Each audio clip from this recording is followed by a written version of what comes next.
Have you ever been in such a pinch to get some sleep that you would follow a shady lady to her completely empty apartment and let her cuddle you to sleep? No? I didn't think so.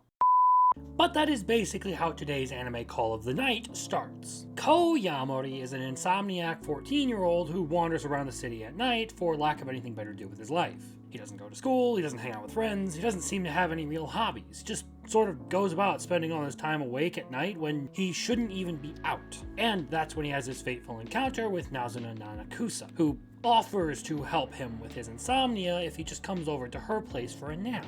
Now kids, when a strange lady says that she wants you to come over to her place for a nap, you probably should not follow her there. And while this wasn't the worst case scenario for Ko, he still had a pretty crazy encounter with a predator. Except in this case, I mean predator as in the sense that Ko was just going to be food for Nazuna.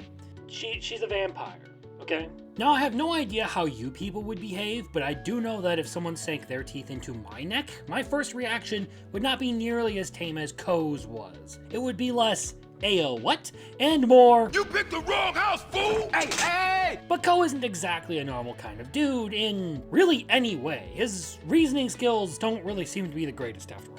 So basically the synopsis of this show is that human boy has an encounter with vampire girl and he decides to gaslight himself into a relationship with her so that he can become a vampire too. Currently it is airing its second season here over summer, and that had actually prompted me to watch season 1 for the first time ever, so I'll be doing both seasons together in this one and talking about the show generally. There will be some spoilers if you haven't watched this series whatsoever, but I'm trying to keep it as tame as possible. So for my impressions of season 1, overhyped, pretty mediocre, wasn't sold. Ko kind of rubbed me the wrong way because he basically complained about not having friends, well, not actually trying to make any meaningful connections with the two people who'd actually been around him since elementary school. To me, he seemed kind of whiny and dumb, especially since more and more he proved to be perfectly capable of a normal life, just for whatever reason refused not to actually pursue that. Meanwhile, he is obsessed with becoming a vampire for whatever reason, as if that would solve any of his problems in this situation. And no, I can't entirely blame him because he is kind of just a dumb 14-year-old, but he still rubbed me the wrong way nonetheless. And the show just needed a reason to keep pulling the nighttime shenanigans, so it ran with the romance element of Ko trying to gaslight himself into falling in love with Nazuna so that she can make him a vampire. Because that's how it works in this universe. You can only become a vampire if you fall in love with a vampire, and then said vampire sucks your blood. Season 1 left me feeling that there was a lot to be desired.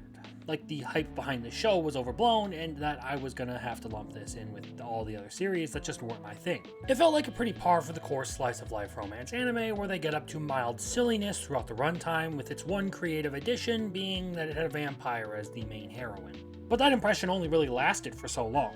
My entire impression of the series changed at the end of season 1 when we are introduced to the private detective slash vampire hunter Anko Uguisu. Suddenly the whole show kind of gets turned on its head.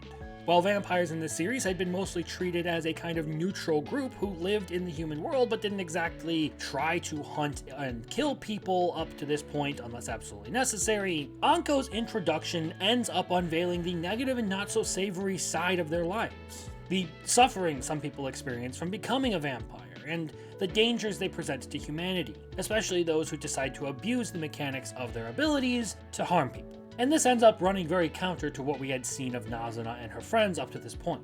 With a withering vampire desperately trying to hold himself back from harming people while trying to hold on to what little humanity he had left, you're given the perspective that vampires are just as much a mixed bag of characters as humans. And that just because a lot of the vampires we had met up to this point had been at least decent people on the outside, that wasn't going to hold true for every single one of them that would appear in the series, or in this world in general. While some people did end up enjoying their lives as vampires, it clearly was not for everyone, and there were negative aspects to it. And this would only continue into season 2, as the first part of it heavily involves the nature of the vampires and Anko's pursuit to destroy them. And while some of the reveals involved in this are actually pretty good twists that will catch you off guard, others can be a little bit more blunt in their foreshadowing, but I'll give it the benefit of the doubt and say that this is by design because it intends to reveal something big pretty soon. Needless to say, the show transitioned from something average and tolerable to something that held onto my attention in a much more significant fashion.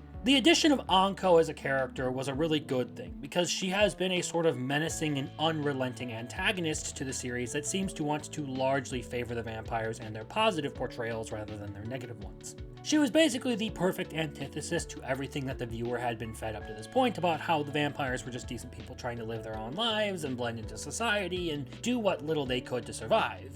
Meanwhile, she's out here exposing that it's not all sunshine and rainbows, and that there really are things that are negative about the lives of vampires. And in some cases, their very existence could be a danger to the people around them. So now I'm of the perspective that Season 1 was largely laying the foundation for a series that would really start to come into its own during Season 2. It has expanded upon a lot of its characters and their lore, and set about kind of correcting the biased view you have of vampires with some of the more unsavory characters among them. Needless to say, Season 2 has dramatically improved my impression of the series, and of that of Season 1. It wasn't until I had the perspective of hindsight that I could see that it was necessary setup for the payoffs that we've gotten in terms of character writing and storytelling in Season 2. The slow roll into what is effectively the story of the series' antagonist pays off very well. So contrary to what I would have said a couple of weeks ago, this is a good show. The animation rocks when it needs to, and it has a very interesting story that is complemented by a lot of good music done by Creepy Nuts.